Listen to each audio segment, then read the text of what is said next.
Buenas tardes a todos. Gracias por su asistencia a esta segunda conferencia del año programada por la Comisión Interacadémica de Historia de la Ingeniería, que como ustedes saben es una comisión constituida entre la Academia Nacional de la Historia y la Academia de la Ingeniería y el Hábitat. Y está en conjunto, la organización está con la Comisión de Historia de la propia Academia Nacional de la Ingeniería y el Hábitat. Esta segunda conferencia que tenemos en este año, pues la estamos haciendo con la profesora doctora Isaskun Landa, y se denomina, como ustedes pueden ver en la primera diapositiva, Caracas y sus proximidades durante la República Temprana, programas e intervenciones públicas y privadas, ¿no? Yo me voy a permitir leer un extracto curricular, como ella lo denomina, de verdad muy, vamos a decir así, diminuto, en comparación con toda su dilatada trayectoria de la profesora Isaskun Landa, ¿no? Isaskun es arquitecto de la Universidad Central de Venezuela, tiene un máster en Urban Development Planning del University College de la Universidad de Londres. Es doctora en urbanismo por la Universidad Central de Venezuela. Es profesora asociada del área de estudios urbanos en la Escuela de Arquitectura de la misma Universidad Central de Venezuela. Es docente de pregrado y posgrado en la misma Escuela de Arquitectura de la FAU. Y entre sus líneas de investigación se cuentan historia de los procesos urbanos y territoriales en Venezuela, ¿no? Realmente es un honor tener a Isaskun acá. Ahora sí, porque el año pasado, de hecho, íbamos a inaugurar nuestro ciclo de conferencias con la profesora Isaskun y lamentablemente por razones de salud hubo que cancelarla a última hora. Pero bueno, ella accedió a volvernos a acompañar este año y le agradecemos especialmente porque sabemos que está sumamente comprometida con sus actividades, especialmente docentes en la Universidad Central, porque se mantiene como profesora activa, ¿no? Y tiene una carga, pues, significativa. Entonces, agradecemos mucho a Eduardo, a Isaac con su presencia y bueno, la dejamos aquí para que comience. Gracias, Isaac. Gracias, Arturo, y vamos a comenzar. Caracas y sus proximidades durante la República Temprana. Programas e intervenciones públicas y privadas. Voy a comenzar con el índice para que vean que tiene 8 puntos. Voy a comenzar con las delimitaciones centrales, la Venezuela de la República Temprana, explicarlo en contexto general, qué eran las cercanías de Caracas, cómo se delimitan las tierras en esa zona de Caracas, las vías de comunicación y luego la estructura y funciones de Caracas y los programas y progresistas y sus consecuencias en Caracas y finalmente los pueblos y las cercanías de Caracas. En los aspectos introductorios vemos que el tema de estudio comprende entre 1830 y 1858 y que abarca lo que hoy es en día que eran parte del área metropolitana de Caracas, que comprende las parroquias de Caracas y sus pueblos circundantes, Macarao, Antímano, La Vega, El Valle, Chacao, Baruta, Petare y El Hatillo, que hoy configuran una parte del área metropolitana de Caracas.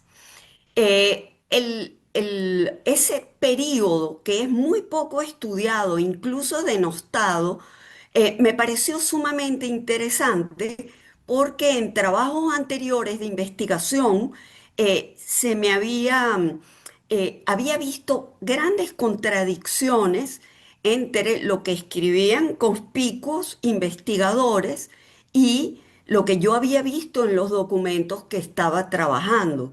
Entonces, decidí explorar ese periodo porque incluso historiadores actuales como el fallecido Pérez Vila o Pino Iturrieta hablaban muy bien de partes de ese periodo. Entonces, decidí trabajarlo desde el punto de vista integral, distinto a lo arquitectural. Y el objetivo fue conocer, obviamente, la importancia, origen, establecer y evaluar las características de los programas que fueron formulados por el Estado y los privados en materia de ordenamiento jurídico, administración y construcción territorial y urbana en ese lapso. Mi hipótesis era que el periodo había tenido mayor importancia que la que tuvo. Entonces, para abordar el problema, trabajé básicamente de Arturo Almandós, que fue mi tutor en esta tesis doctoral, tanto el proceso de urbanización latinoamericano, que ese fue realmente mi gran marco general interpretativo, y trabajé mucho el enfoque también morfológico espacial, preponderantemente toda la construcción hipotética de los pueblos de Venezuela, de Caracas. De Venezuela también lo hice en otro trabajo. Entonces, en el marco conceptual voy a hacer breve ese proceso de urbanización latinoamericano desde mi punto de vista. Tiene aspectos urbanos y territoriales que solamente tienen sentido dentro de la totalidad histórica, dinámica y cambiante de esos eventos. O sea, únicamente es posible comprender un periodo relativamente poco estudiado dentro de una totalidad histórica. El segundo fue la noción de espacio geohistórico venezolano de Pedro Cunil, que es extraordinaria para el análisis que nos dejó Cunil. Luego, desde lo sociocultural, tanto de José Luis Romero en su caracterización de la ciudad patricia latinoamericana, y aquí tendríamos a Páez como uno de los principales exponentes de ese periodo, y la interpretación multidimensional de lo cultural que trabajó Arturo Almandós en 2013. Luego también está la parte ideológica, que es esencial. ¿Por qué? Porque las élites latinoamericanas de ese periodo, sobre todo la generación de 1930 venezolana, fueron élites totalmente liberales y generaron un orden republicano, liberal y laico, con un proceso de secularización que empieza en Venezuela en ese periodo republicano, y grandes reformas económicas, como veremos, libre comercio, libre cambio, inmigración, que le dan una característica muy importante a ese periodo. Finalmente, el quinto concepto es el avance y modernización urbana y territorial, que lo tomé de Arturo Almandós como un proceso histórico de avance y transformación, y de Juan José Martín Frechilla tomé los componentes constitutivos de esa modernización, que él explica en lo que es la construcción, innovaciones en obras públicas, la parte institucional pública y el campo profesional, que en nuestro caso fue la Academia de Matemáticas e ingenieros que vinieron del exterior. Finalmente, en el marco metodológico, tomé todo lo que es los procedimientos de la historiografía urbana, y también todo lo que fue la parte de los procedimientos de la sociología urbana o de los científicos sociales en el marco conceptual, básicamente. Y aquí quiero hacer un inciso muy importante, ya que ¿por qué este trabajo se diferencia de los trabajos de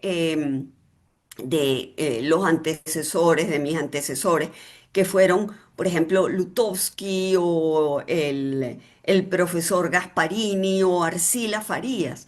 Porque ellos trabajaron documentos fundamentalmente del Archivo General de la Nación, y yo hice un trabajo muy exhaustivo documental en todo lo que fue la Diputación Provincial de Caracas, todo lo que fueron las memorias de de los consejos municipales de Caracas de ese periodo. O sea, que entré en un ámbito que no había sido explorado anteriormente y que me abrió un mundo que había sido totalmente desconocido por esos autores. Entonces, es lo que desde mi punto de vista le da fortaleza al trabajo. Las fuentes cartográficas también fueron muy importantes y las imágenes y dibujos de los numerosos viajeros que pudieron entrar ya en la Venezuela republicana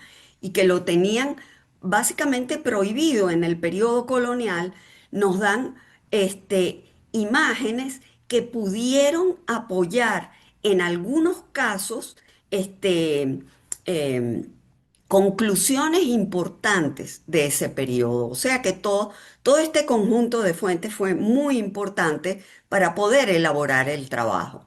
Ahora bien, ¿cuáles fueron los resultados? Ese es un periodo de grandes cambios y transformaciones en Venezuela, porque se genera un proyecto político republicano, liberal y laico, un proyecto económico también liberal moderado, pero que fue continuo a lo largo de todo ese periodo. Y aquí tengo que hacer énfasis en la Sociedad Económica de Amigos del País, algo así como la llamada generación de 1830, que formuló un programa sectorial de fomento económico en inmigración, obras públicas, promoción de la educación, que fue un bastión, un baluarte para esa generación republicana. Quería construir, reconstruir el país, ese país que fue devastado tanto por la guerra de independencia como por el terremoto de 1812.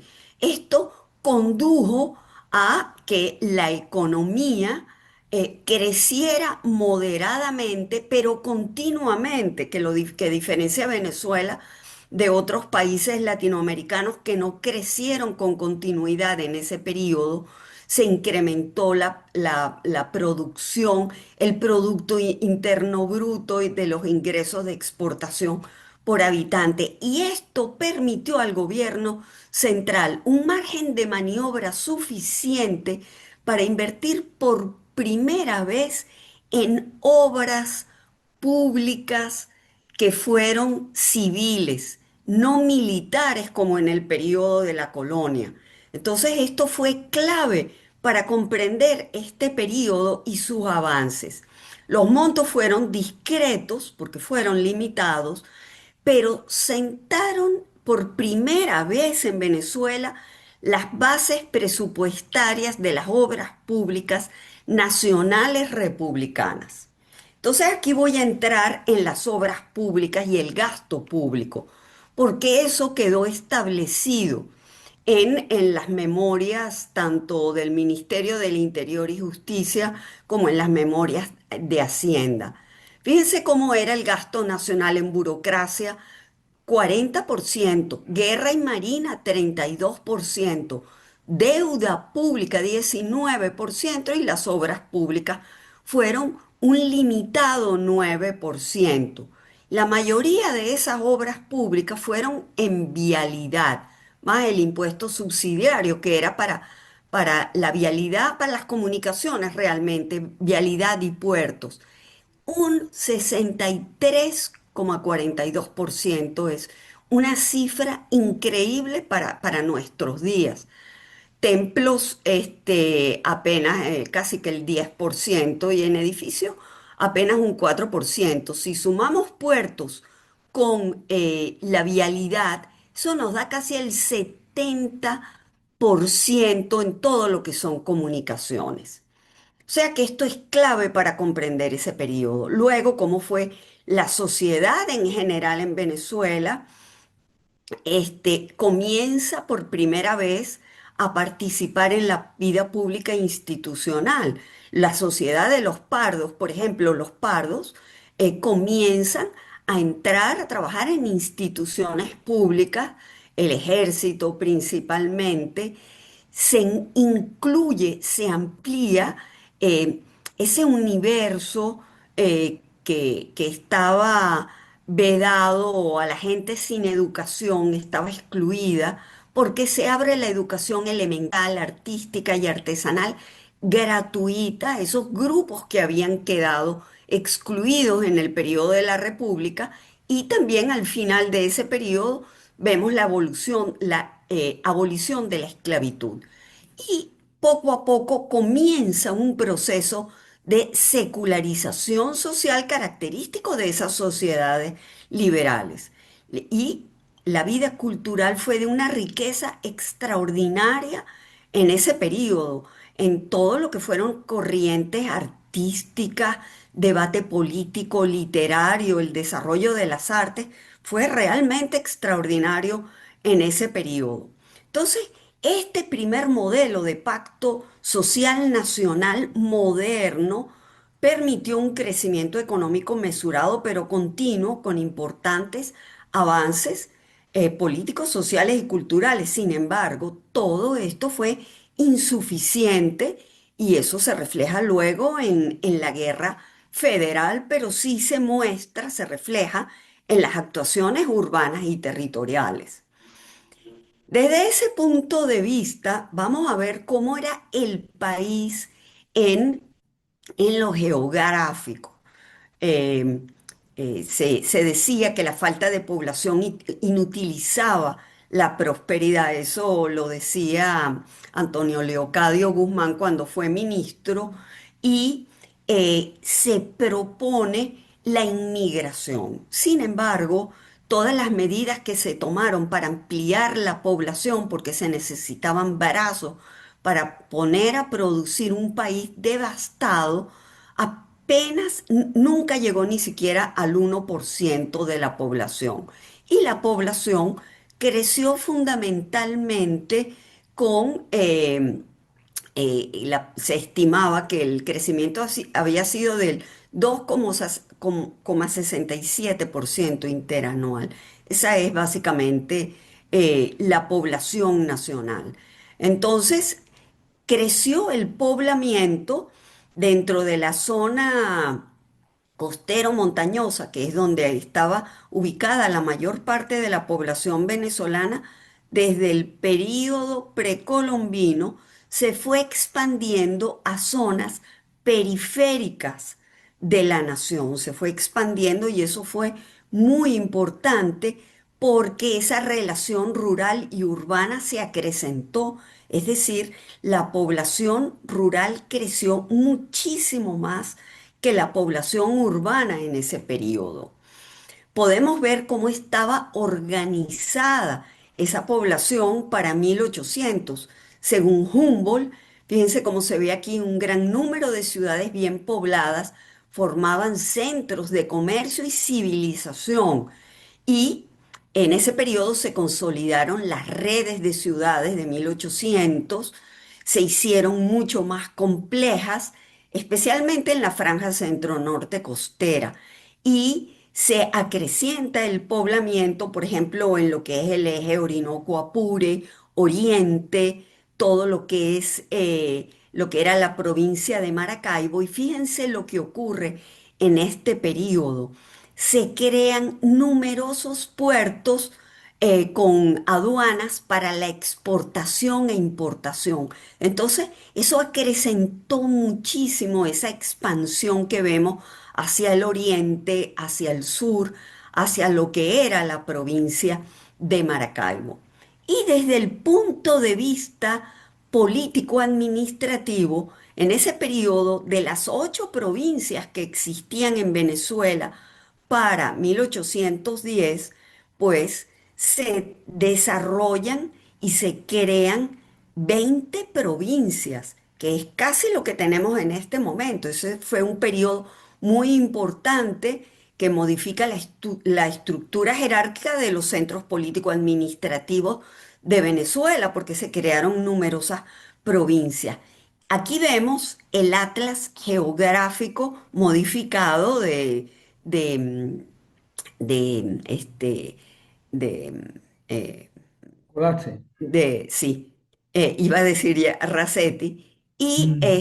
él generó, creó ese plano extraordinario con el que crecieron los niños de ese periodo, de esas escuelas gratuitas y laicas que se forman. Además, no solo él, el resumen de la historia de Venezuela de Baral fue ese resumen con el que crecieron generaciones de venezolanos en ese periodo. O sea, fue un periodo muy importante desde el punto de vista de la construcción de la nacionalidad republicana venezolana.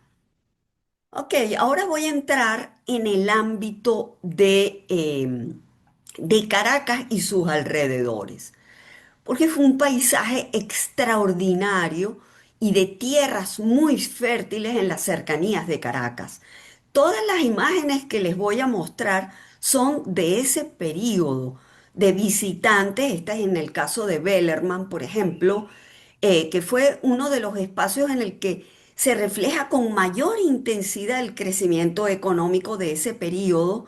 Estaba constituido por un conjunto de valles muy fértiles en ese periodo, fíjense cómo la población creció el 1,08%, mucho menos que el crecimiento de la población nacional. Fue también un crecimiento sostenido de la producción, pero la producción fue importantísima.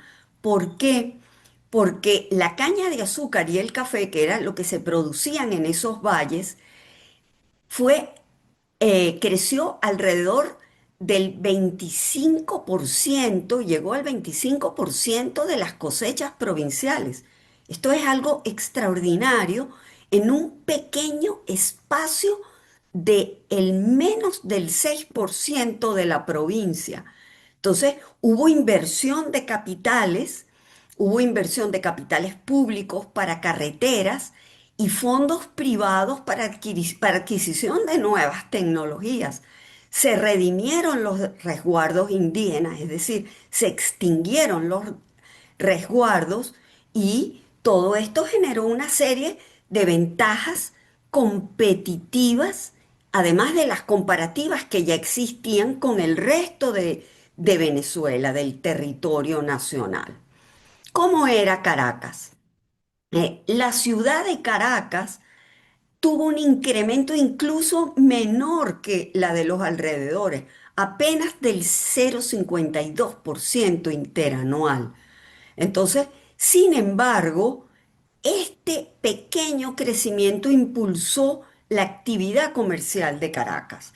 Caracas se mantuvo como capital político administrativa de Venezuela. Finalmente, la capital no se mudó a Valencia como quería Páez, y esa capitalidad con la actividad comercial tuvieron un incremento significativo porque esa actividad se modernizó. ¿Por qué? Porque llegaron casas comerciales foráneas que inmediatamente se instalaron los comercios, instalaron almacenes, instalaron distribuidoras y eso modernizó todas las mercancías.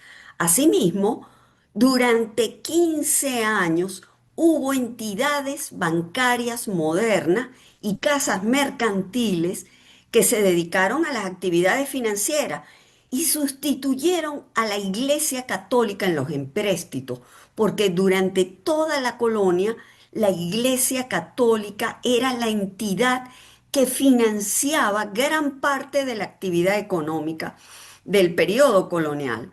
Entonces, también hubo un crecimiento del mercado como consumidor en Caracas que impulsó la creciente instalación de manufacturas artesanales y por primera vez industriales en la zona cercana a Macarao. Entonces, podemos decir que en un contexto general de libertades económicas y políticas, se ayudó a crear un clima proclive a la recuperación y crecimiento demográfico, al impulso de la producción agropecuaria, sobre todo agrícola en Caracas, y a la expansión y la ocupación tanto del territorio de Venezuela como el de las cercanías de Caracas.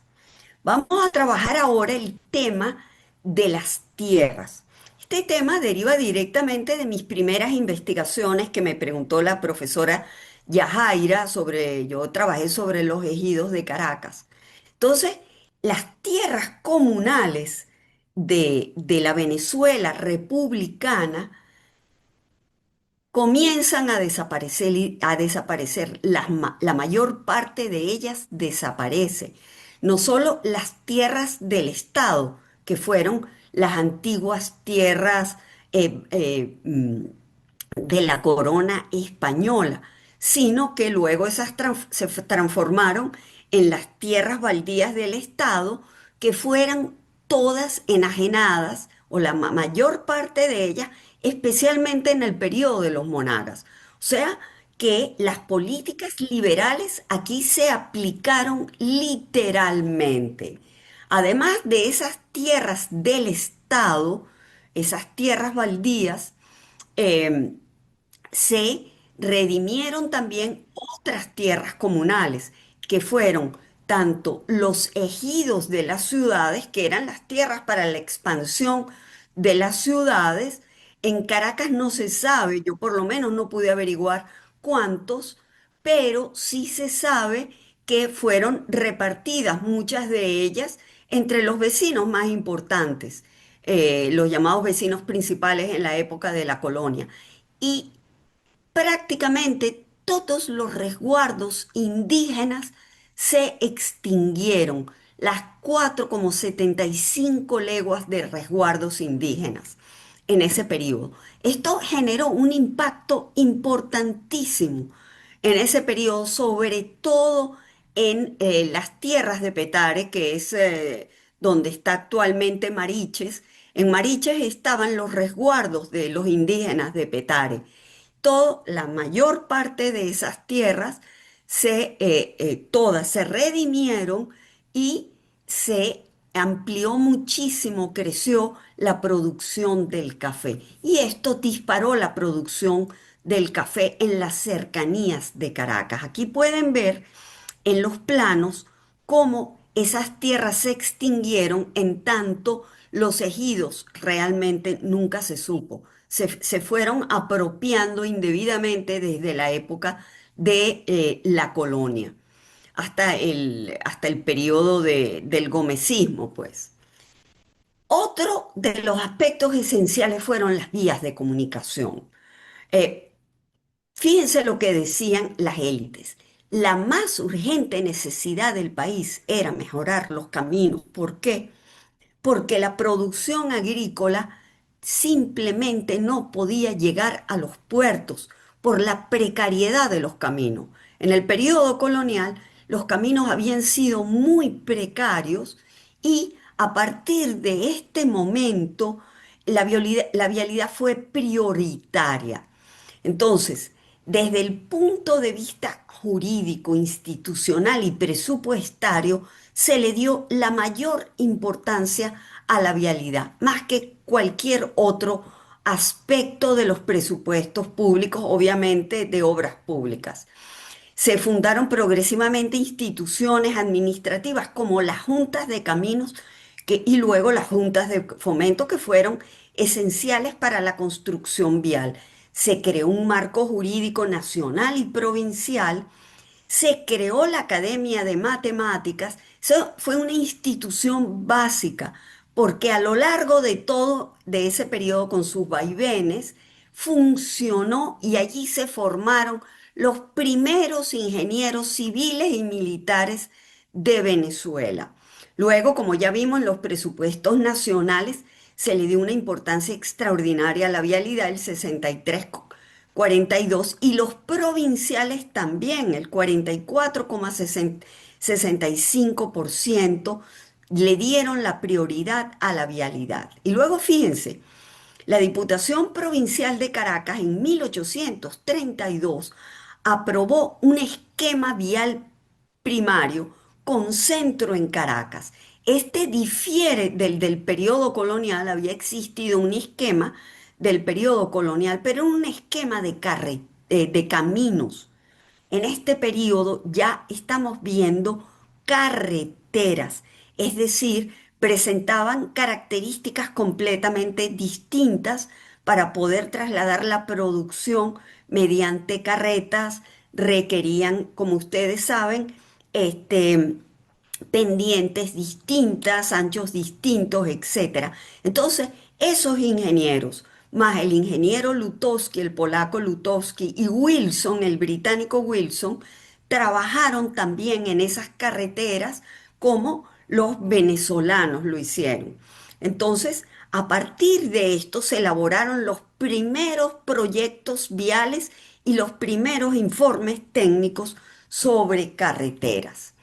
Para 1958, Caracas estaba enlazada con La Guaira, con Petare, con Antímano, La Vega, la carretera llegaba hasta Los Teques, también con el pueblo del Valle, entonces con la mayor parte de esos pueblos.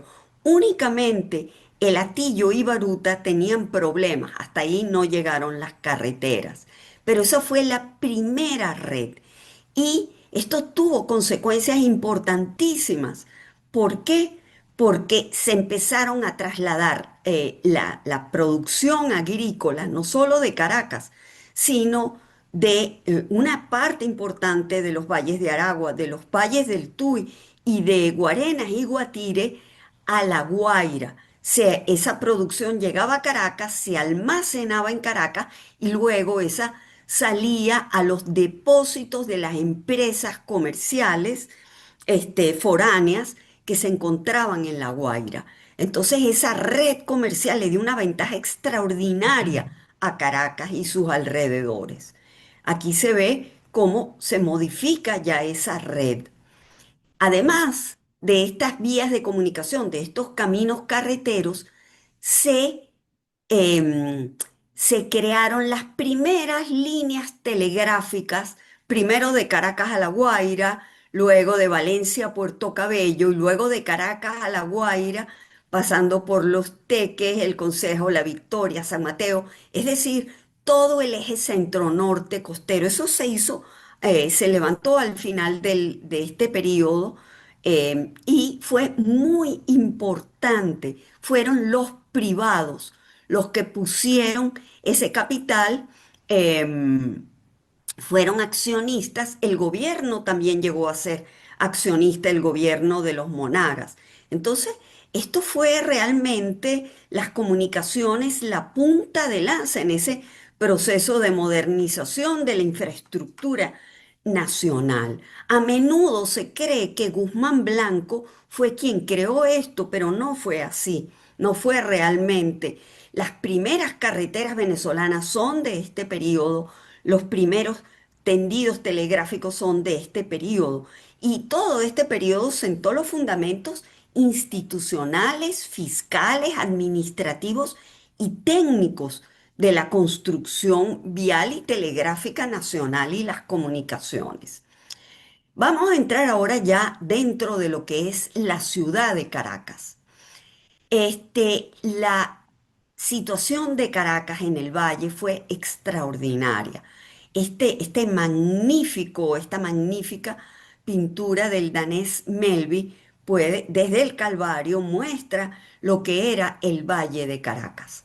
Entonces, estaba situada, los viajeros todos decían, rodeados por todos lados por altas y fragosas montañas, fue un sitio salubre y de gran conveniencia.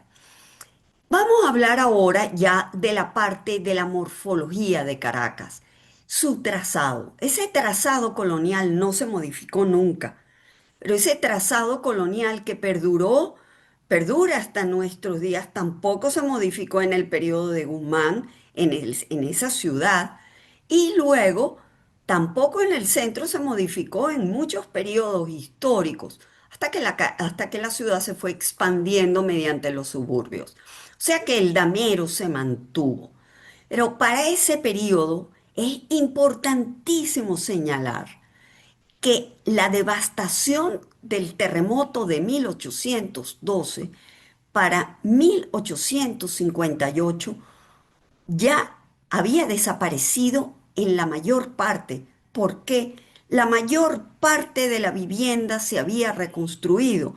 Y esto lo dice uno de los visitantes más importantes que tuvo Caracas en ese periodo, Caracas y Venezuela, que fue Lisboa, fue el enviado del gobierno de Brasil, y él hablaba de la devastación a comienzos de ese periodo, pero en su último viaje dice que prácticamente toda la ciudad había sido reconstruida y que la mayor parte se estaba reconstruyendo en ladrillo y no en tapia. Entonces, esto es importantísimo porque cuando vemos qué era ese periodo en el imaginario de la mayor parte de los caraqueños y venezolanos, solo vemos la Caracas de la temprana república devastada por el terremoto. Bueno, al final de ese periodo ya había sido reconstruida y ya se estaba expandiendo a lo largo de los suburbios, se estaban creando infraestructuras, equipamientos y fábricas en sus alrededores. Ahora, en cuanto a la consolidación y expansión de este modelo compacto clásico, podemos ver cómo, fíjense, esto es del final del periodo colonial, cómo los grupos de altos ingresos se encontraban hacia el centro norte de la ciudad en el periodo colonial y los grupos de bajos ingresos hacia las afueras, lo que era la parroquia La Candelaria, el camino, como podemos, voy a usar el cursor, el camino de Caracas a La Guaira a través de La Pastora, lo que hoy en día llamamos el camino de los españoles, y la carretera, primero camino y ya al final del periodo carretera de Caracas hacia Antímano, Valencia, etcétera, es la parroquia San Juan, donde vivían los venezolanos, fíjense los caraqueños de bajos ingresos. En este periodo que podemos ver que ese modelo con los grupos de altos ingresos o lo que se llamaban ahora los caraqueños principales, o no tanto los caraqueños, también los políticos principales, se mantienen en el centro, vemos cómo los grupos de ingresos medios comienzan a ubicarse en lo que es parte de San Pablo, parte de Santa Rosalía, parte de la Candelaria y parte de San Juan. O sea, que en ese periodo podemos ver cómo los grupos de ingresos medios se van ampliando y se van expandiendo en la ciudad. ¿Qué ocurre? Que el modelo por anillos concéntricos se mantuvo, eso no cambió. Lo que pasa es que ahora los grupos de altos ingresos no eran los principales funcionarios de la corona española ni los criollos principales, los grandes cacaos. Ahora eran Páez, Sublet, los hermanos Monagas, etcétera. O sea, eran grupos que ya incluso se van ubicando hacia el sur. O sea, vamos a decir, ese anillo se expande hacia el sur, donde estaba la plaza de San Pablo. Entonces, en lo simbólico, ese orden colonial realmente no cambió, se acentuó y se consolidó ese orden. Vamos a ver ahora lo que fueron esas nuevas tendencias funcionales. Eh, En ese periodo van apareciendo nuevos corredores en Caracas. Vamos a ver muchos puntos focales nuevos en ese periodo. Por ejemplo, todo esto que estamos viendo aquí son distintas actividades educacionales académicas. Las escuelas de primeras letras, tanto de niñas como de varones, en las distintas parroquias de Caracas. Eso fue creando nuevos puntos focales, se refuerzan los las centralidades secundarias y se refuerzan también las principales centralidades de la ciudad. Entonces, tanto los nuevos corredores comerciales como los nuevos puntos focales van impactando lentamente sobre la ciudad. Estos programas de actuaciones nacionales fueron muy importantes. Aquí podemos decir que las actuaciones urbanas tienen tres características. Fueron actuaciones nacionales, fueron actuaciones de la provincia de Caracas y fueron actuaciones municipales.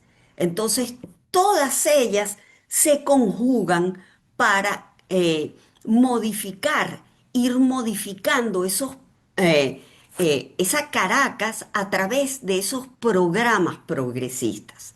Quiero aquí hacer énfasis, y es importante, ¿por qué de dónde salió, de dónde salieron esos programas de actuación, esos programas progresistas? Yo lo tomé de Arturo Almandós, de uno de sus tantos magníficos escritos e investigaciones, porque él aplica eso en general a nivel de América Latina. Pero esto lo podemos ver claramente en la Venezuela de la República Temprana o de la Temprana República, porque esos programas fueron tanto a nivel nacional como a nivel de la provincia, como a nivel de la ciudad de Caracas en el municipio. Entonces, fíjense el programa nacional de actuaciones urbanas. La primera parte es el educativo. El educativo fue la punta de lanza, la bandera principal de esos movimientos liberales, del liberalismo, y fue un programa bandera. ¿Por qué decían esas élites? Sin educación no vamos a poder romper el orden, la pobreza, nunca vamos a poder salir de donde estamos. Desde ese punto de vista fue esencial. Luego la creación de la Academia de Matemáticas, que fue un eje estructurante de la educación tremendo, y la apertura de esa instrucción elemental, artesanal, artística, gratuita y laica para un segmento de la población capitalina que fue fundamental. Pero no solo eso, la educación secundaria se crean en la mayor parte de las capitales, de esa enorme cantidad de capitales provinciales, colegios secundarios a partir de la expropiación de lo que fueron los conventos. Entonces, eso es esencial también. La ciudad, la Universidad Pontificia, que es una universidad básica, era una universidad básicamente religiosa, pasa a ser totalmente laica, republicana, es la Universidad Central de Venezuela. Ahora fíjense, también en el Programa Nacional de Actuaciones, se fundan esos numerosos centros educativos y se establece la parroquia que había sido parroquia religiosa en parroquia civil y laica. Entonces, en esa parroquia se establecen una gran cantidad de instituciones republicanas, las juntas parroquiales, las juntas de sanidad, una serie de instituciones que son fundamentales y que las podemos ver en este plano, educativas, políticas, administrativas, que generan esa creación de la unidad mínima de agregación. Eso da base también, por un periodo muy corto, a la creación del registro público civil. También luego desaparece porque no había forma como sostener esa cantidad de instituciones. No había ingresos suficientes. Eso lo hace Guzmán Blanco en el periodo posterior. Ahora, en cuanto a los programas y planes regionales y locales, ¿qué vemos? Vemos esencialmente que hay eh, una cantidad de construcciones de aceras, se construyen infraestructuras muy importantes como un enorme tanque de agua, una cisterna muy grande, que eso aliviaba la escasez de Caracas porque el agua de Caracas entraba por Catuche, era el acueducto de Catuche. Por primera vez se emplean tuberías de hierro en algunas zonas de la ciudad de Caracas, y la tubería de hierro que va desde la toma hasta el estanque oval, es el que todavía existe en Catuche. Y se crean también una cantidad de edificios, y vamos a ver de ahora en adelante innovaciones proyectuales, tipológicas, de estilo, tecnológicas y de materiales en ese periodo. La obra pública, una de las obras más importantes, fue la sede del gobierno. Se venía construyendo desde después del terremoto de 1812. No es una obra importante desde el punto de vista arquitectónico, pero la venta de esa obra por parte del municipio al gobierno nacional creó la sede del gobierno nacional. Hoy en día es la sede de la Cancillería, la llamada Casa Amarilla.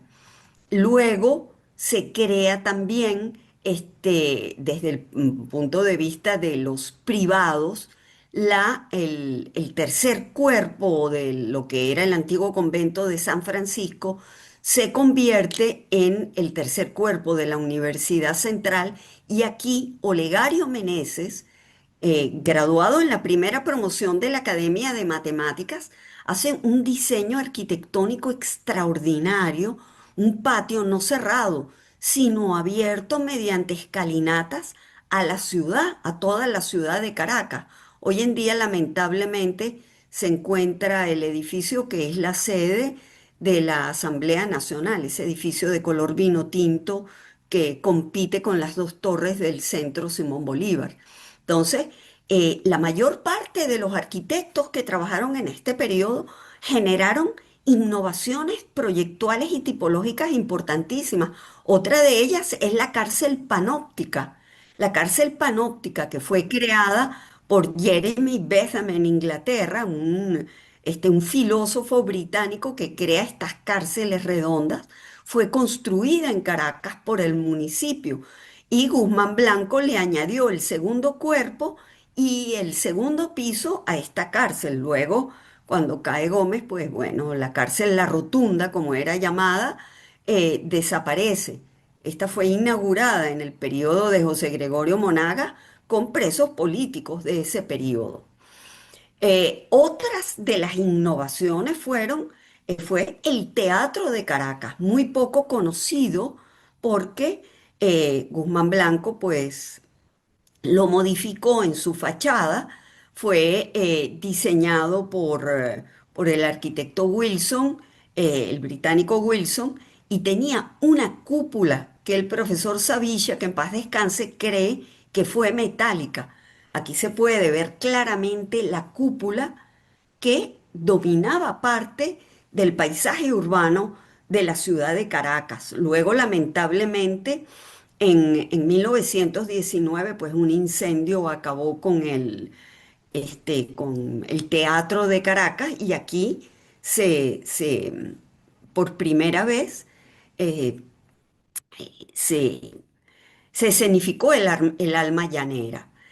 Vemos también desde el punto de vista de lo religioso cómo se modifica por primera vez el estilo colonial, y comenzamos a ver estilos neoclásicos en Nuestra Señora de las Mercedes, que es la iglesia de las Mercedes, que también fue modificada en el periodo de Guzmán Blanco, tanto por Hurtado Manrique como luego en el periodo de Gómez por Chatén. Vemos también otra innovación, el cementerio de los Hijos de Dios, también es privado, lo hizo Olegario Meneses. Ay, Dios mío, ustedes están viendo esto, eh, Arturo. Mm. Ese cementerio se hizo alrededor de una zona donde estaban las lápidas con nichos que parecían palomares. Ese cementerio era visitado por cantidad de personajes europeos y norteamericanos que venían a ver la belleza de ese cementerio. También podemos ver el cementerio anglicano, es decir, el cementerio de los ingleses de estilo totalmente neoclásico, diseñado por Robert Kerr Porter, que fue el embajador británico en Venezuela durante el periodo de Páez hasta que muere. Podemos ver proyectos importantísimos. Este proyecto es el del edificio del mercado para Caracas. Nunca pudo darse, a diferencia del mercado de Valencia, fue proyectado por Lutovsky. ¿Por qué? Porque uno de los privados eh, de los propietarios de un terreno sobre el que se iba a construir nunca quiso eh, ceder el terreno. Y como en esa época no existía la ley del Guzmanato de la expropiación por causa de utilidad pública, este proyecto lamentablemente nunca se pudo dar. Caracas carecía de tanto de solares como de edificios públicos importantes que pudieran sustituir o que pudieran dar cabida a esta gran necesidad que tenía la ciudad de Caracas. Otro de los proyectos fundamentales que luego sí se construyó durante el periodo de Guzmán Blanco fue la iglesia de la Santísima Trinidad neogótica. Este también fue realizado por uno de los jóvenes recién graduados de la Academia de Matemáticas. Eh, Vemos también que en los espacios públicos también hubo gran cantidad de innovaciones. Aquí vemos, fíjense cómo se ve claramente, esto es el Panteón Nacional o Iglesia de la Santísima Trinidad, el diseño a la inglesa de los jardines de Lutovsky y la antigua Alameda Colonial de Caracas. Todo lo que vemos hoy en día en Foro Libertador comienza a sembrarse ya en este periodo, ya en las postrimerías del periodo de la República Temprana, el Paseo de Caracas. Luego, como ya hablamos, las infraestructuras y servicios fueron muy importantes.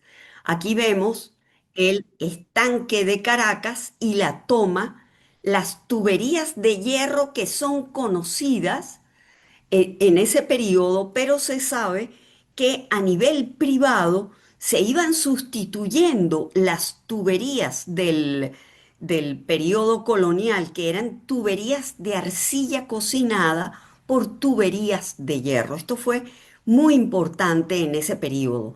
Y se hizo un proyecto también para suplir de agua a toda Caracas a través de tuberías de hierro. Eso lo hicieron también los ingenieros graduados de la Academia de Matemáticas. O sea que tuvimos proyectos e informes técnicos muy importantes. Como el agua del Catuche era insuficiente a pesar de todo, ya en ese periodo se dice que hay que traer agua de las fuentes del Guaire. O sea, desde Macarao ya en ese periodo se estaba pensando que había que traer agua porque el agua era totalmente insuficiente. Vamos a ver aquí también cómo se establece el alumbrado público. En el periodo de mayor expansión del alumbrado público, es por primera vez en Caracas que se crea un alumbrado público, porque en el periodo colonial eran los privados quienes colocaban los faroles, aquí no. Aquí se creó un impuesto municipal, se cobraba ese impuesto por el cochino vendido y se desarrollan faroles.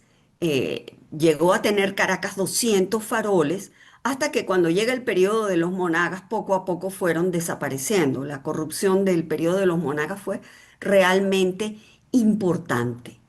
Entonces, hay un abordaje en estos programas y actuaciones en la ciudad de Caracas que fue importante. No fueron tan importantes, obviamente, como en el Guzmanato. ¿Por qué se desconoce la mayor parte de estas obras? Porque ya no existen, o si existen, fueron eclipsadas por las transformaciones de Guzmán Blanco. Pero fueron obras de importancia, fueron fragmentadas, no hubo un concepto general de modernización de la ciudad, como hemos podido ver, tanto las actuaciones nacionales como las provinciales como las municipales fueron actuaciones de cada institución por cuenta propia. O sea, no hubo esa visión general unitaria de una ciudad, fue una visión fragmentada, era muy típica del liberalismo de esa época, además en toda Europa. O sea, no es únicamente aquí. Sin embargo, aquí se crean y se fundaron los cimientos republicanos que dieron pie a los procesos posteriores de modernización. Hubo elementos modernizantes desde todo punto de vista, sobre todo las tipologías, los presupuestos. Eso fue básico y fundamental. Vamos a entrar en la última parte, ya, que fueron los pueblos de la ciudad de Caracas. Los pueblos fueron de dos tipos, los pueblos religiosos o pueblos de doctrina y los pueblos de españoles, que fueron pueblos civiles. Tuvieron una transformación total, especialmente los pueblos de doctrina, porque pasan de ser eh, de estar bajo la tutela de la iglesia y de los corregidores en lo civil a ser totalmente independientes. El indígena con la república pasa a ser ya como un mayor de edad, pasa de ser como un dependiente a ser un ciudadano con todas las de la ley. Además, al repartirse los resguardos, los descendientes de los indígenas que vivían en esos pueblos pasaron a ser propietarios de sus tierras, lo cual les daba un capital que hacía que estos indígenas o descendientes de indígenas pudieran votar en las elecciones, fueran ciudadanos con capital y con voto. No ocurrió lo mismo con los pueblos de españoles, como los de Chacao y el Hatillo, que se mantuvieron como pueblos que dependieron tanto de Petare como de Caracas. Aquí hubo, lo que ya he explicado, transformaciones jurídicas fundamentales, sobre todo en los pueblos de indios. Podemos ver en los pueblos de Caracas, vemos ahora al pueblo de Petare, el más importante, me lo comentaba la profesora Yajaira Freites. Estos pueblos, eh, estos planos son hipótesis de los pueblos con base en teorías morfológicas de Lavedan y Poet franceses, que se mantienen hasta hoy en día. Sin duda el más importante fue el pueblo de Petare. Petare fue cabeza de cantón y bajo Petare se encontraban tanto el Hatillo como Baruta, dependían de Petare desde el punto de vista jurídico-administrativo. Petare llegó a tener escuela para varones y niñas, se hicieron obras muy importantes, llegó a tener no solamente la plaza central, el Consejo Municipal, sede del actual Consejo Municipal, llegó a tener una plaza secundaria también con fuente. ¿Por qué? Porque este era el camino a Santa Lucía, a los valles del Tuy. Aquí venía toda la población de esa parte de los valles del Tuy, pasaban por Petare, se abastecían no solamente en sus comercios, también había un hospital que se crea en ese periodo, que es el Hospital Pérez de León, que no se encuentra aquí ahora, y una casa de beneficencia. Entonces, Petare llegó a ser muy importante, llegó a tener no solo colegio de varón, colegio de niñas, llegó a tener escuela de música, artesanal también, o sea, fue muy importante. Aquí vemos el Valle fue el segundo pueblo en importancia demográfica, también llegó a tener escuela de varones y niñas, llegaron a tener cementerio, los cementerios fueron saliendo paulatinamente de los cascos históricos hacia las afueras de las ciudades. Esto sucedió también en Caracas. Aquí se ve el de El Valle. Todos estos pueblos tuvieron cárcel, juzgado de primera instancia, etcétera. O sea, tuvieron sus instituciones jurídicas. Aquí podemos ver el pueblo también le asombró a Yajaira Freites de Chacao, porque tienen un orden morfológico completamente distinto a los pueblos de indios, porque se construyen y se fundan en el siglo XVIII. Los pueblos de doctrina datan de la década de 1620, todos los pueblos de indios de doctrina de Caracas. En cambio, los pueblos tanto de Chacao, con su cementerio, que es donde está el actual antiguo mercado, vamos a decirlo así, se hacen por ingenieros militares de ese periodo. No he logrado saber quién fue el ingeniero militar que diseñó no solo el pueblo, sino el parcelario, que es de 15 por 25, que también lo tiene el pueblo de El Hatillo. Este es el pueblo más discordante de todos, que es Antímano, porque se encontraba originalmente donde actualmente está el pueblo de Macarao, fue trasladado a este lugar, que no es la parte baja de Antímano que todos conocemos, sino es la parte alta de Antímano, con su cementerio. Fue reconstruido gracias a una excelente discusión que tuve con el profesor Manuel Donís de la Universidad Católica.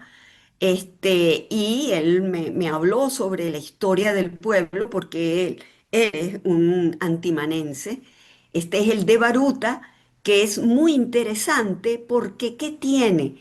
El pueblo de Baruta está, es el único pueblo en el que se conserva la iglesia original de los pueblos de doctrina. Fue restaurada por el profesor Gasparini. Era un templo de un solo cañón.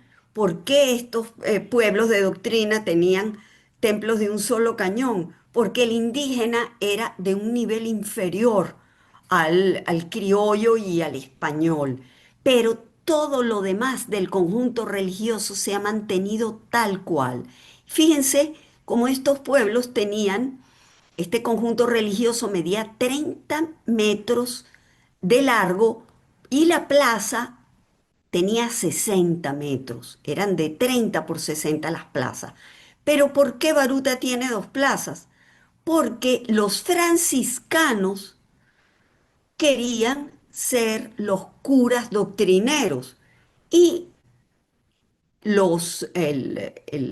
el obispo de aquella época no les permitió eso.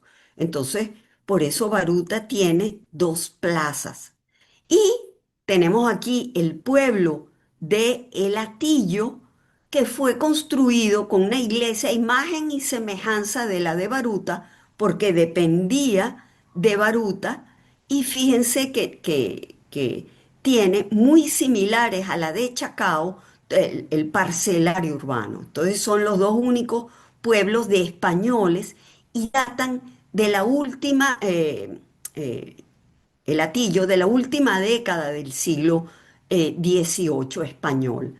Aquí vemos Antímano, que llegó a tener el templo más antiguo de la ciudad de Caracas y lamentablemente con el terremoto de 1967 desapareció, pero era un templo pequeño pero de 3 naves que fue construido por uno de los encomenderos de los indígenas de, de La Vega.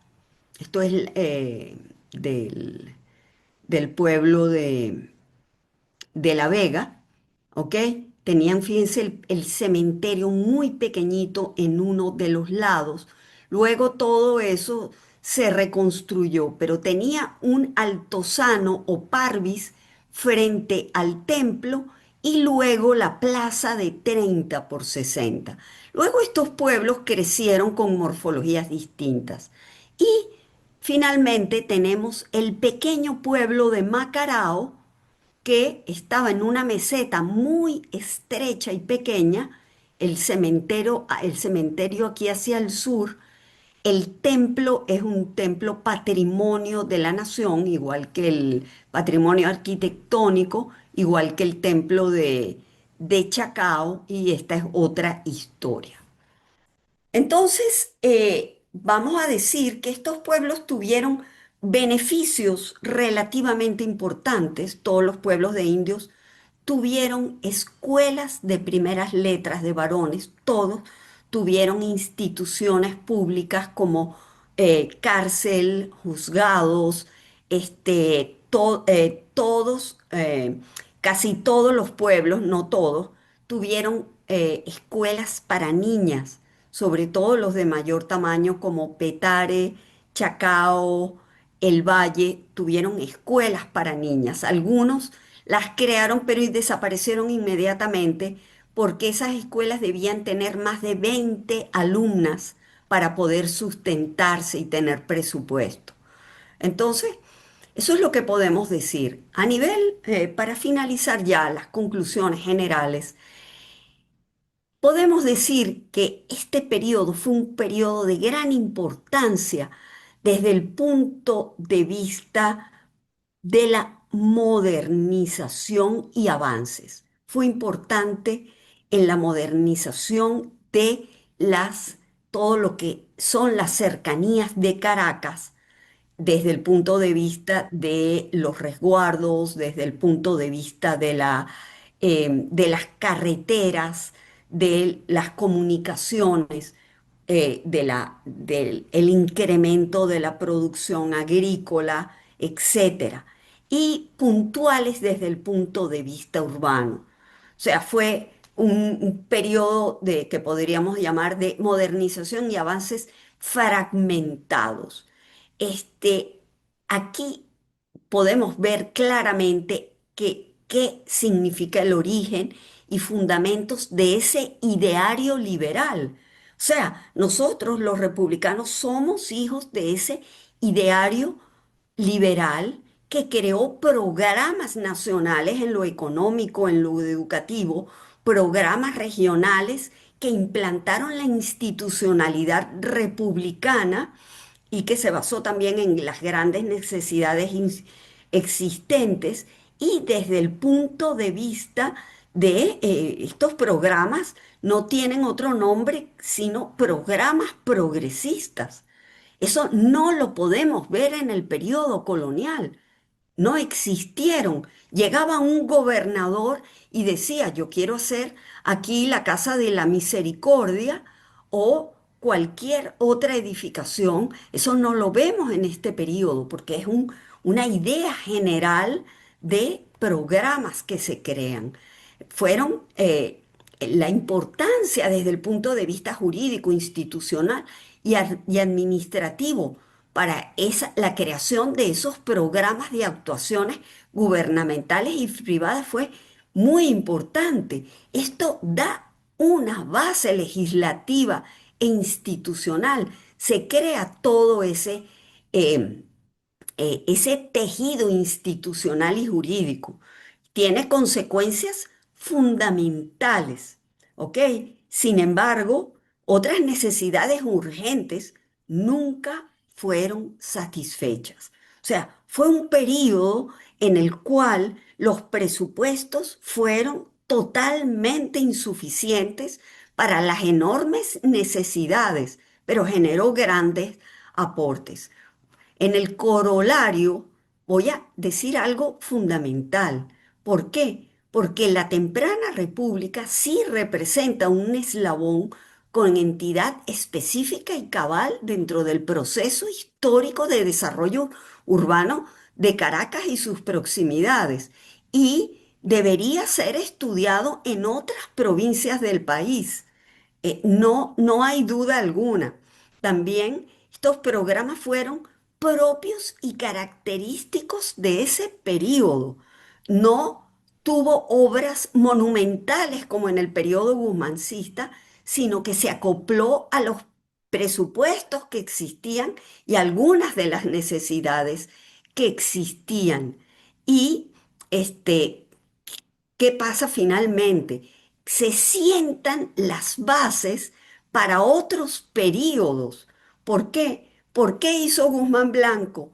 Retomó una gran parte de todo esto, lo amplió, lo redefinió y se crearon programas que llegaron a un nivel insospechado en ese periodo por las buenas actuaciones guzmancistas.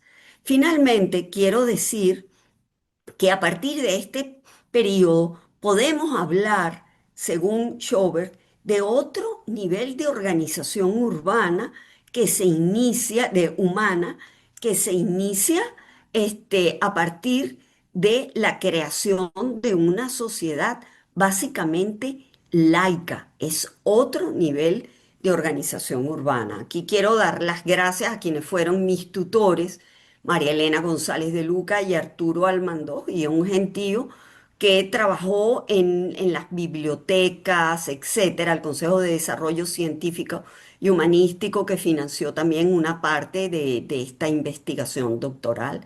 Y bueno, muchas gracias a todos ustedes por su atención. Si hay preguntas, con mucho gusto las voy a Gracias, contestar. Isaskun.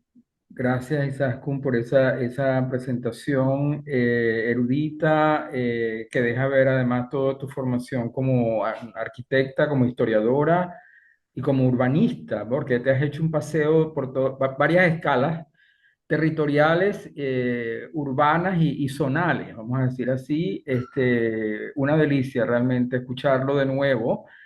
Además, agradecemos el esfuerzo de síntesis, aunque ha sido una presentación larga, pero ha valido la pena en el sentido de que no olvidemos que es una tesis doctoral, como ya tú lo mencionaste, y es una tesis doctoral de una gran envergadura, y la labor que ha hecho Isaacun para reducirla hoy a una presentación digamos, 1 hora y 10, pues ha sido significativa. Como tú ya lo dijiste, queremos abrir el derecho a las preguntas, comentarios, por favor. Yo creo que seguramente hay algunos de los colegas que nos acompañan que quieran intervenir. Manito levantada, por favor.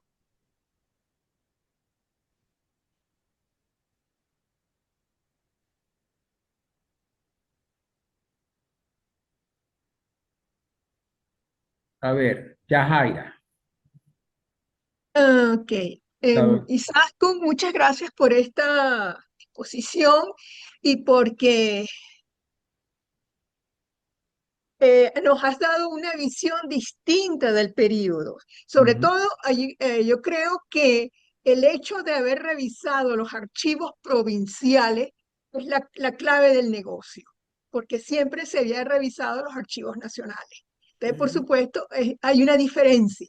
Y claro, los archivos provinciales y posiblemente municipales son la minuta cosa, que solamente se enteran los, los poquitos que están allí. Y además hay un detalle, o sea, yo diría que cuando tú nos has escrito, nos has descrito, es una época, yo diría que hay una cierta heroicidad, que es reflejar la república en el espacio, en el terreno, es lo más difícil. El imperio colonial lo había hecho a través de sus instituciones, de las iglesias, de las misiones, del cabildo, de la Plaza Ujú. Mayor, del gobernador, etcétera, o de los cuarteles. Pero la república tiene que tener otro aspecto. Entonces, por lo tanto, es un asunto de minuta. Es decir, se llama, el hecho de que los consejos municipales aparecieran en los pueblos es importante. Se llama, uno no lo ve ahora, pero a uno le parece eso normal, pero antes no existían. Si bien había habido consejos, cabildos de indígenas, sin embargo, ahora todos Ujú. tienen esa posibilidad, ¿no? Y entonces se hacen cosas adecuadas al asunto, a las propias necesidades. Y claro, las necesidades que son percibidas son las de la vialidad. Inclusive es interesante cuando tú muestras en qué se gastaba. Se gastaba mucho en vialidad, en burocracia. Y yo decía, qué horror, burocracia. Pero claro, todos esos consejos municipales, ¿quién los pagaba? El Estado. Entonces esa burocracia tenía que venir de alguna cosa. Y por eso fue que algunas instituciones y algunos pueblitos se quedaron sin escuela de niños. A lo mejor el consejo municipal no funcionó, o funcionó solamente la prefectura, o lo que fuera, o algún juez de paz como allí. Entonces, a mí me parece que en ese sentido tu exposición es tremendamente ilustradora del asunto. Y luego la otra cosa era los ingenieros. Yo, yo tenía mis preguntas, decía, bueno, ¿y en qué se diferencian estos ingenieros de los otros? Pero uno de los materiales y otra cosa es, dado una figura, la figura del ingeniero municipal. Creo que en una época apareció, Mm. desapareció, y, por ejemplo, la idea del colegio de ingenieros o de la academia también era que esos ingenieros fuesen parte de las gobernaciones, de los cantones como tal. Y entonces, por ejemplo, Luis Pelosín, que es discípulo de Codazzi, se consigue en él en Barinas. Y hacen el proyecto de Codazzi de las vías hacia Colombia a través de los Andes. Pero una de las cosas que me llama la atención es lo que tú traes del señor Wilson, que yo no lo había, no lo había captado. Es decir, cómo la innovación es una innovación chiquita, porque es una innovación de arreglar los tubos, en vez de ser arcilla, es de hierro. ¿Y quién ve eso? Eso va por dentro, eso va por debajo. Entonces, en ese sentido, tu trabajo es realmente me encanta y por supuesto, más me encantaría tenerlo, la tesis para poderla leer con tiempo y recomendarla a mis estudiantes.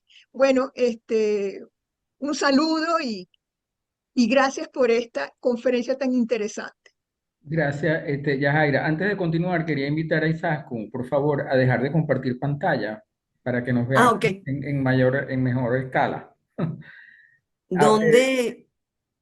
en el icono de compartir, No, abajo. no lo tengo a mano, Arturo. Abajo, Isaskun. O si no, arriba debes tener como una etiqueta que diga dejar de compartir. Ah, ya, ok, ok. Exacto, Era arriba. exacto. Perfecto, Ya, perfecto. Ya. perfecto. ¿Hay alguien más que quiera, por favor, intervenir antes de que Isaskun nos responda?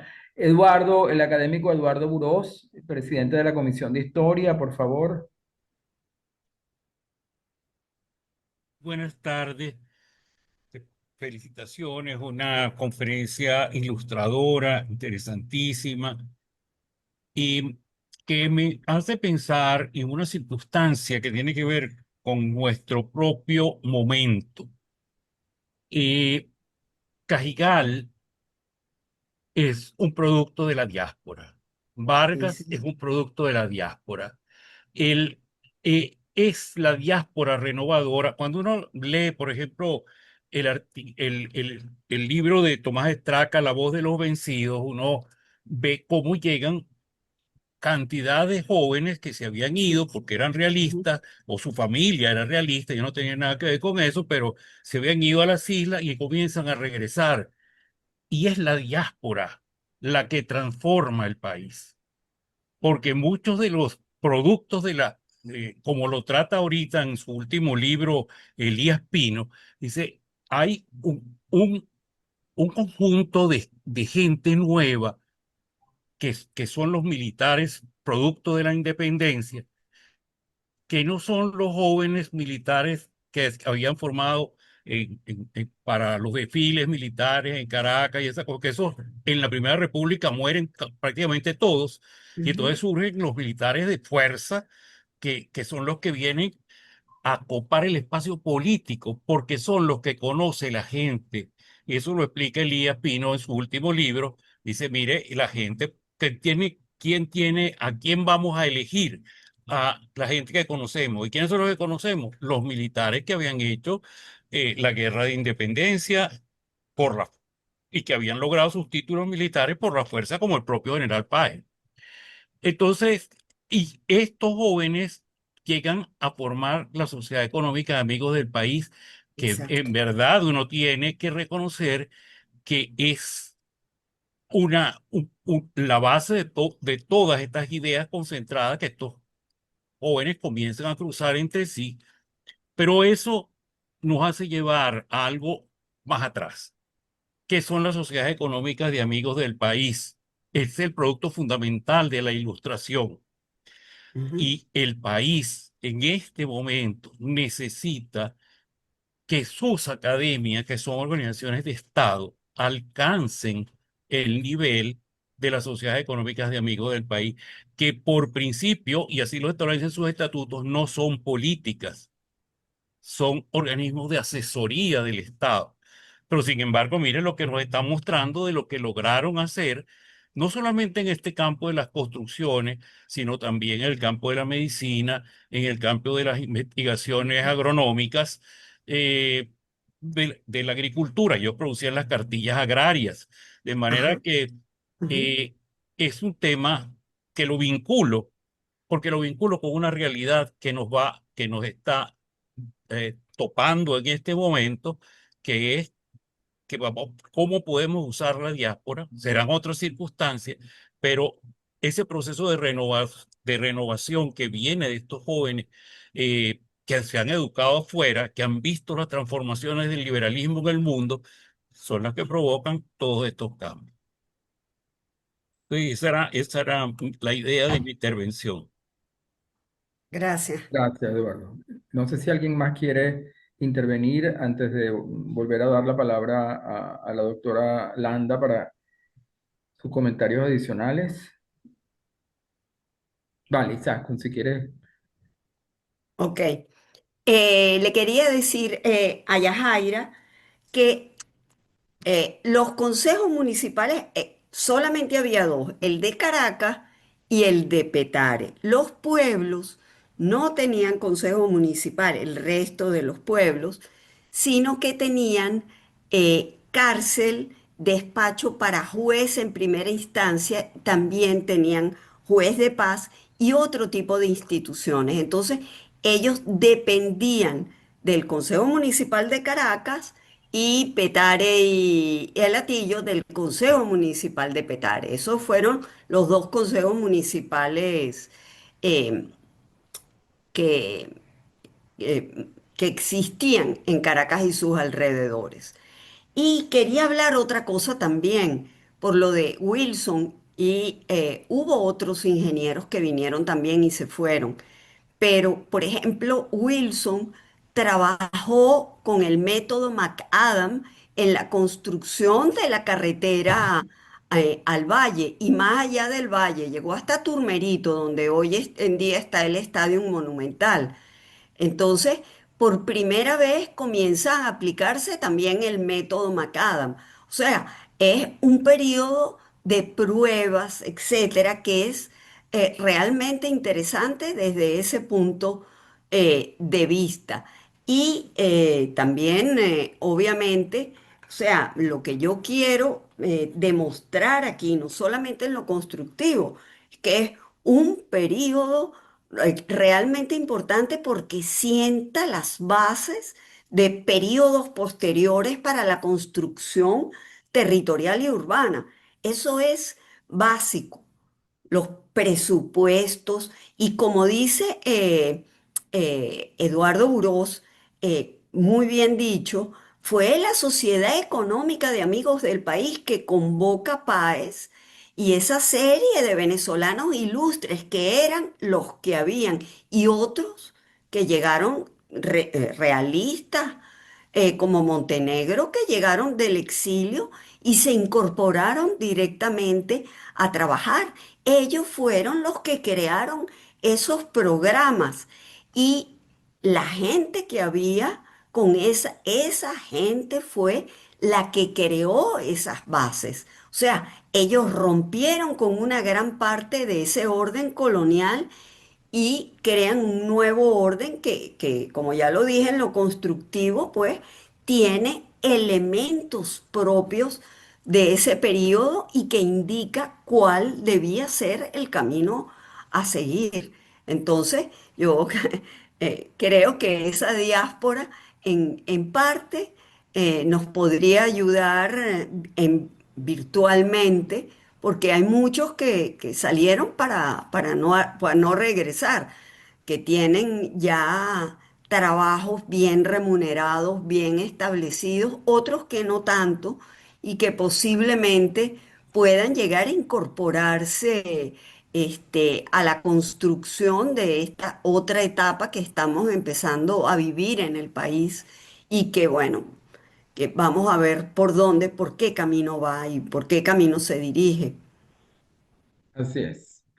Yo me voy a permitir, como Isaacun ya señaló, que su presentación, pues obviamente es el resultado de su tesis doctoral, en la que estuvimos co-supervisándola entre comillas, porque Isaacun es toda una doctora de hecho con una larga trayectoria. Lo que estuvimos es como en diálogo con Isaacun y la doctora María Elena González de Luca, que fue la conductora, pero los comentarios que hice cuando Isaacun defendió la tesis ya hace unos cuantos años, 2021, Isaacun 22, ya no me acuerdo, 22. 22. Voy a leer unos fragmentos que pueden ser de los comentarios que hice, que bueno, pueden servir un poco para relevar algunos de los aspectos que ya han sido mencionados tanto por la misma Isaacun como por los comentaristas, ¿no? No voy a ser largo con esto, simplemente son aspectos que me parecen de los aportes más reveladores. Creo que destaca el abordaje de un periodo poco visitado en la historiografía caraqueña, venezolana y latinoamericana en general, desde una concepción urbana que trasciende la arquitectura y la morfología para integrar desde las reformas económica, cultural, legal e institucional hasta la infraestructura, los servicios y las tierras. Y toda esa riqueza se ha reflejado en la presentación de hoy, pero en la tesis, por supuesto, está con muchísimo más detalle, ¿no? Dentro de una batería de preguntas, hipótesis y objetivos muy articulados de la tesis, dos hipótesis a mí me parecieron especialmente reveladoras y creo que el trabajo lo logra, digamos, mostrar, que fueron las actuaciones del Estado tuvieron consecuencias variadas en materia de tierra, obras públicas y servicios, y en tanto las actuaciones privadas fueron importantes en materia de construcción. Y la otra se refiere a que el ideario urbano territorial se configuró a partir de un conjunto complejo de nociones provenientes del liberalismo, republicanismo, la percepción de progreso y la modernización disciplinar de la ingeniería y la arquitectura, que no es poca cosa, ¿no? Haber mostrado eso en un periodo que, como ya lo hemos dicho varias veces, ha sido poco visitado y ha sido muy ensombrecido y hasta denostado, podríamos decir así. Sí.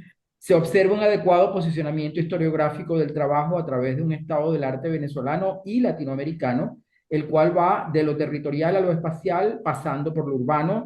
Y repito, yo creo que esto es algo que Isaacun puede hacer justamente por su background profesional y académico, ¿ok? Todas esas escalas que logra manejar. Hay aquí otros comentarios por capítulo que no voy a leer por razones de tiempo, pero se ha resaltado también que la tesis ofrece un adecuado entrecruzamiento de fuentes primarias y secundarias para la construcción del discurso, desde las fuentes censales y demográficas, documentales y administrativas, catastrales, morfológicas y pictóricas, coloreadas todas por impresiones de viajeros, hasta la exhaustiva bibliografía secundaria, ¿no? Y a través de las actuaciones y los servicios se logra reconstruir la imagen urbana de Caracas a mediados del siglo XIX con ilustración por sectores, lo cual además es un grandísimo aporte y como ha quedado mostrado hoy, suscita muchísimo interés en la literatura, ¿no? Mediante tal reconstrucción se cuestiona en parte la imagen supuestamente derruida de la capital en la etapa previa del Guzmanato, imaginario en el que yo también peco, por decir así, en mi propia tesis doctoral previa a la de Isaacson. Y creo que otro aporte de la tesis de Landa es trazar la geografía urbana y morfología de los pueblos de las cercanías de Caracas, destacando sus componentes más significativos, ¿no? Bueno, eso entre otros aportes que pues hacen la tesis de Isaacson verdaderamente una pieza formidable, ¿no? No sé, nos quedan 9 participantes aquí que nos acompañan. No sé si alguno otro quiere intervenir, porque ya estamos ya en hora y media, ¿no? Pero hay tiempo todavía, si quieren. Yo quería simplemente hacer promoción a nuestras comisiones de interacadémica de Historia de la Ingeniería y a la Comisión de Historia de la Ingeniería de nuestra Academia de la Ingeniería y el Hábitat con las próximas conferencias que están programadas, ¿ok? Para que se les abra el apetito.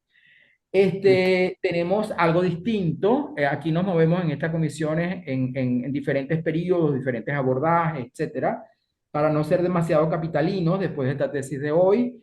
Tenemos previsto en abril el Centro Poblado de los Pijiguaos como tierra de encuentro, que lo va a dictar el académico Noel Mariño, de la Academia de la Ingeniería. Tenemos otra conferencia, Estudios Matemáticos de Francisco de Miranda en España durante el siglo de la Ilustración, que está previsto que lo dicte el magíster Iván Barito del INTEBEP. Tenemos propuestas sobre Ciudad Ojeda entre la génesis y la comunidad petrolera abierta con el profesor Pedro Romero de la Universidad del Zulia. Otra conferencia propuesta sobre Rafael María Baral, con el profesor Iván Darío Parra, y Corpo Zulia y el desarrollo regional entre el Tablazo y Ciudad Guasare, de nuevo con el profesor Pedro Romero de la Universidad del Zulia. ¿Ok? Entonces eso les digo para lo que está programado. No quiere decir que vayan a ser todas las de este año, ni que necesariamente se puedan dar. Esperemos que lo podamos lograr. Bueno, no sé, Isaac, si quieres hacer algún comentario adicional o alguno de los asistentes ya para cerrar.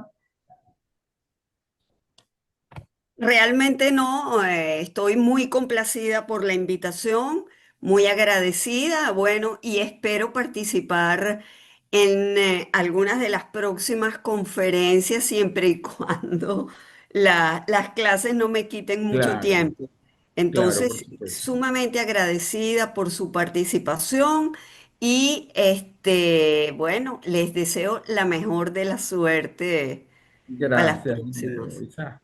Gracias de nuevo, además por tu tiempo, porque sabemos que está bastante cargada con tus actividades y bueno, le has dedicado pues mucha energía a esta presentación que resultó pues formidable. ¿Ok? Bueno, gracias también a todos ustedes por asistir y será hasta la próxima conferencia de abril.